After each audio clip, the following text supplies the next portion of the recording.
Almost everyone I talk to is concerned with the cost of housing. Families can't afford to buy a house. Young people can't find an apartment to rent. Employers can't find housing for their workers.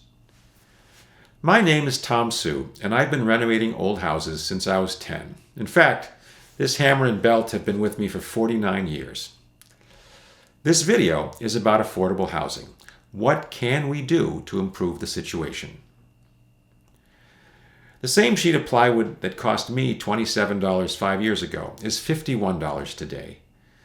The cost of building materials makes it almost impossible to build affordable single-family homes. In New Hampshire, the average cost to build a house is about $160 per square foot. That makes a 2,000 square foot house about $320,000, not counting land. You might think, why not build 1,000 square foot houses? But the square foot cost is deceiving. In reality, there's a minimum cost to acquire land and then bring in a crew and equipment to dig and pour a foundation, no matter how big the house is.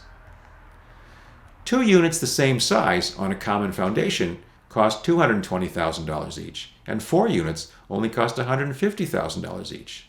And this is a key point. Practical affordable housing means multifamily housing, buildings with multiple units.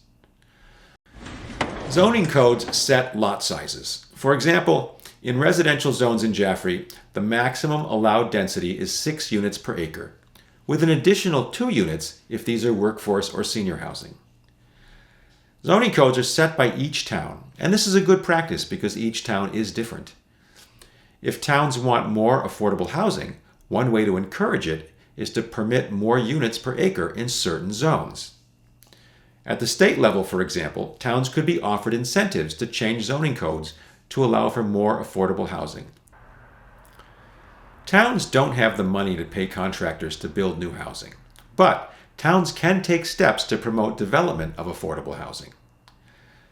This abandoned building was acquired by the town, which has applied for as much as $3 million in a brownfields grant to rehabilitate former industrial sites.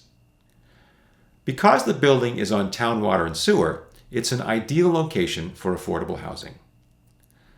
Once the site is cleaned up with the grants, the town can offer it to developers for a favorable price on the condition that at least some new housing is built and a portion of that new housing is affordable.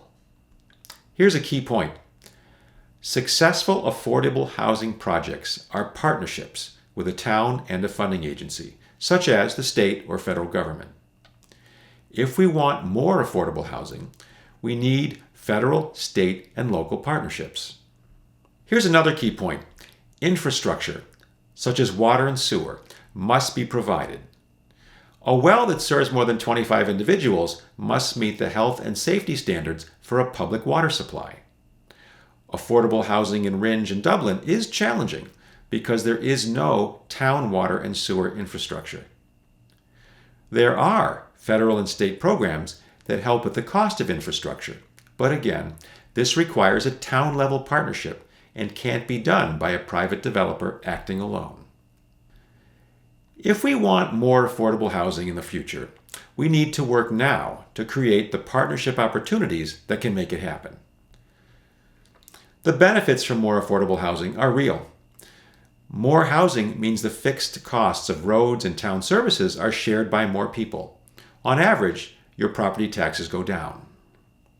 Some people say adding more people adds kids that drive up the cost of schools. Well, that's not really accurate.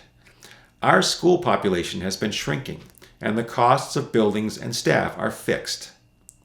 Adding more families actually spreads out the fixed costs. The overall impact is that individual property taxes go down.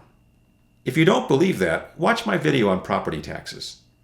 A $300,000 house in Bedford pays much lower property tax than we do, and one big reason is that there are 13,000 people in our 3 towns, compared with 22,000 people in Bedford. The costs of schools, roads, and services are shared by more people, so each person pays less. I want to emphasize that there is no one-size-fits-all solution to affordable housing, because each town is different. Zones within the same town are also different. Most zones should stay rural, as they are. Rural towns are not cities. Affordable housing for us is not big apartment buildings. We're not trying to become Manchester. When done right, our quality of life goes up if more housing becomes affordable. Adding workers helps our businesses grow. This creates more income for our towns and better opportunities for our young people to stay here. If we leave the same people in the State House, why should we expect change? If we need change, we need some different people. That's why I'm running for state representative. It's not to become a politician. It's to try and make the changes that we all agree that we need. Thanks for watching, and thanks for voting for me.